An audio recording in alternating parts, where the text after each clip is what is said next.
Today we're going to talk about abortion politics, and to start us off, I want to review some basic facts and trends related to abortion to make sure we're all on the same page. Best estimates are that almost half of pregnancies that occur in the U.S. are unintended, and approximately half of these are terminated by abortion. As we can see from this infographic, the vast majority of abortions occur within the first trimester, and even within the first 2 months of a pregnancy. Now, women who seek an abortion are a diverse crowd, but there are a few common trends we can identify. We can see that women of any race may seek an abortion. Those who seek an abortion tend to be poor or low income. They tend to be in their 20s. Often they already have a child. Often they are religiously affiliated. And they often are typically unmarried. Overall, abortion rates are on the decline and have been for some time. In fact, it was recently announced that they are at their lowest rate since abortions became legal nationwide in the early 1970s. And there are two primary reasons for this. Part of this trend is due to what we might call a supply-side constraint. The number of abortion providers has declined over time. But an even greater reason for this decline comes from what we might call the demand side. People have greater access to contraception, especially emergency contraception. This reduces the need to turn to abortion services in the first place. Modern debate on this topic stems from a Supreme Court case known as Roe v. Wade, which was a decision handed down in 1973. In this landmark Supreme Court decision, the court was tasked with balancing the state's interest in protecting prenatal life and protecting women's health. Using a right to privacy argument, they ruled in a decision 7-2 that in the first trimester, an abortion is wholly between a woman and her doctor. There are some restrictions in the second trimester, such that the state could set regulations, but only those that are reasonably related to the preservation and protection of maternal health. And by the third trimester, abortions are pretty much only allowable in cases where the woman's life or health are in danger. Now, in our society, we often hear two terms describing the abortion politics camps: pro-life and pro-choice.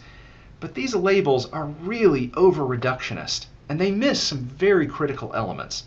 In fact, most people's views on the topic are actually much more complex than this binary option allows for us. So to open up this complexity, we're going to examine some arguments against abortion and some arguments against banning abortion.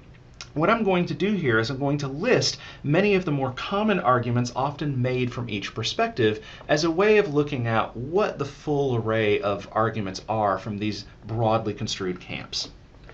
Let's start with one of the most common arguments given against abortion: that abortion is a form of murder, and we have laws against murder. From the against banning abortion camp, a common counter-argument given is that abortion is not murder, and it is not murder because it is performed on a fetus that develops into a human person, and that human person is what has the rights, but the fetus does not yet. Another argument from the against banning abortion camp is that it would be better for society to terminate unwanted pregnancies than to have a child brought up poor and neglected.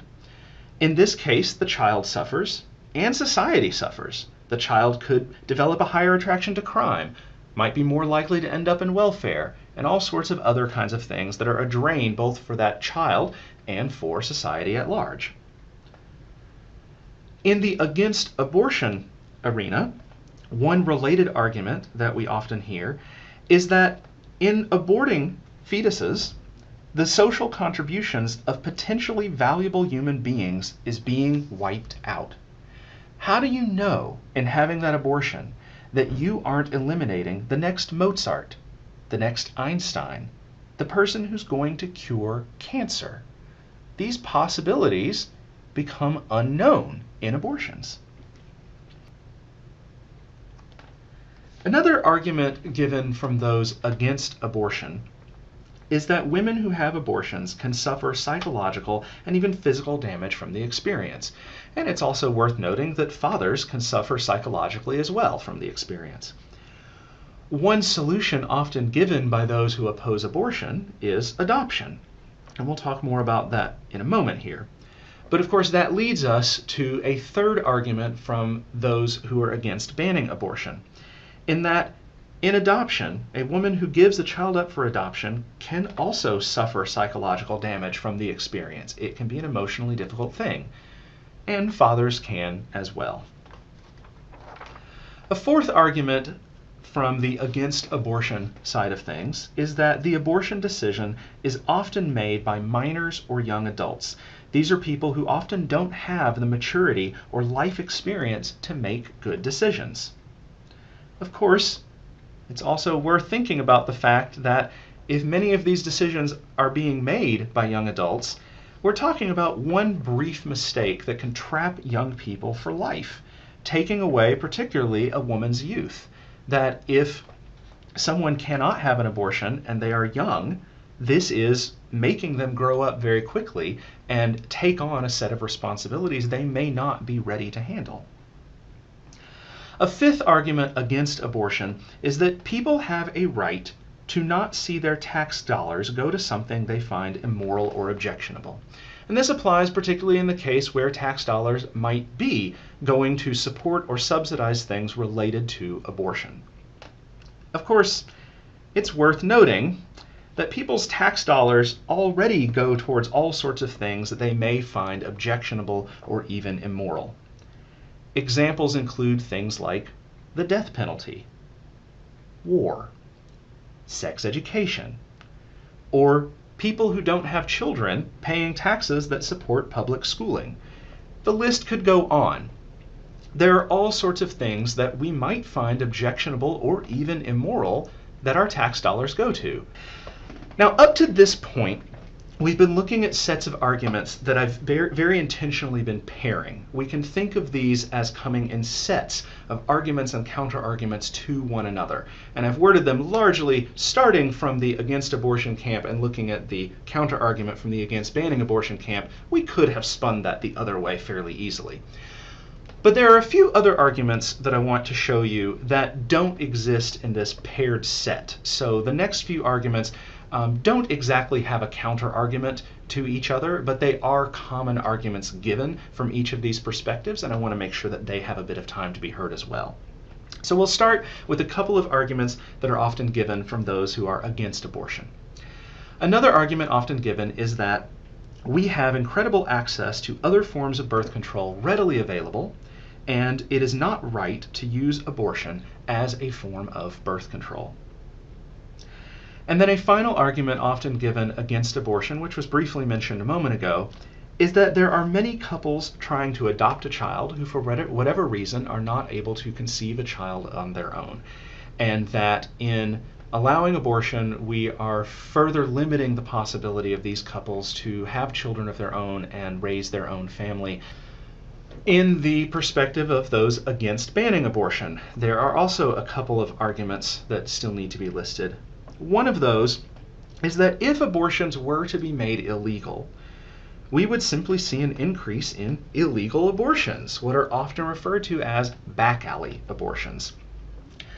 In these illegal abortions, these are often occurring in higher risk situations, which carry with them many more complications, to the extent of women becoming sterile, sustaining internal injuries, and perhaps even dying, and that these things become more likely in illegal abortions occurring. And then another argument often given against banning abortion is that in banning abortion, we are allowing governments to control a woman's body, and that this should not be allowed, that women should be free agents of their own personal autonomy, and in restricting access to abortion, we are effectively restricting their autonomous personhood. Now, we can see that the issue is a lot more complex than simply being reduced to pro-choice or pro-life. if you look closely at these 7 arguments in each camp that I've laid out here, we can see there are actually a lot of different perspectives, and these arguments originate from a wide array of stances, some of which really have nothing to do with those monikers of pro-life and pro-choice, even though they might be tied in some more complex way to that broader perspective. In short, these arguments are not all talking about the same thing. It's very possible that as you have been listening to these arguments, some may have resonated with you more than others. And some of you watching might have even found that you resonate with certain arguments in each side of this divide. That's pretty interesting, isn't it?